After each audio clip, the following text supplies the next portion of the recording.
Justin Lee Curtis Nolan. Okay. How old are you? 22 years old. Born July 16, 1990. I was born here in Moncton, and I used to live on the streets from the age of 17 to 20.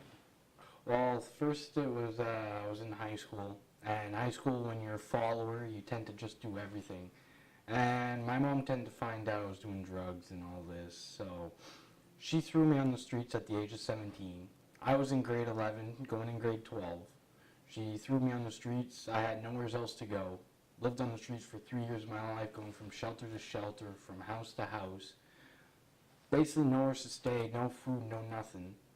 So shelters helped me out, and then I found this place just at the age of 18.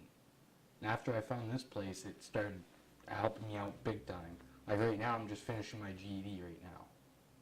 What? Never left Moncton. Why? Because I was too scared to go into a bigger town. Because if I would have ended up in Montreal or Toronto or out west, no, I don't think I would have made it. Yes, there's the transitional housing that Youth Quest have involved. There's the Harvest House, what is a shelter. They help you out. They give you a bed, whatever. And there's the House of Nazareth. There's only those two places for shelters. The transitional housing, you have to ask for it, and you have to do interviews in order to get it.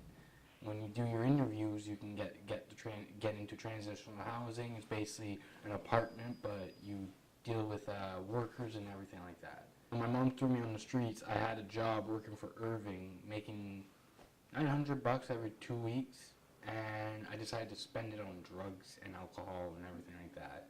If I would have made it smart, I could have got my own place when I ended up on the streets, and I could have started off from there. But instead, I just decided to keep going, jump from place to place, shelter to shelter. And then now, at the age of 22 now, I got off of the streets at the age of 20. Got my own place and everything. Now I'm dealing on getting my custody with my son back. Not full custody, just joint custody, whatever. Because I have a record at the moment that I have no idea what it is. Because one place tells me I have a record, the other place tells me I have no record. So I have no two clues what's going on. And the employment up here, there's not much jobs. I have to say that. There's some, but not much. Everybody has their own opinion. Everybody has their own roads they take. I find it ain't that hard to get back on your feet, because I managed to do it. Anybody could. And if anybody wants to get back on their feet, it's their choice. But if they don't want to get off their feet, well, they can't really just say, oh, I'm going to get on my feet. You ain't making any effort to do it. People have to make the effort and get a lot of strength in order to go on, to move on with their life, to move off the streets. Because the streets is just drama. I'm going to have to say that flat out.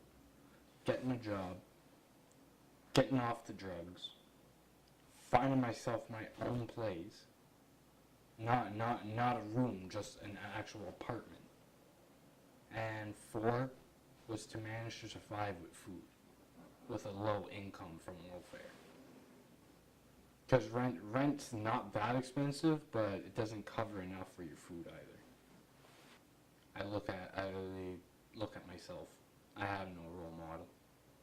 Because the only thing I see in life is me, myself, and I. Well, and my kid, but I don't see my kid living the life I'm at. I want him to learn his own footsteps. I don't want him to follow mine. I want to succeed in the future just so I can support my kid. If I can't support him, well then how can he support himself in the future? How can he become the person he wants to be? I don't know the person I want to be. All I do know is that I want to be the person that he wants me to be. A loving dad.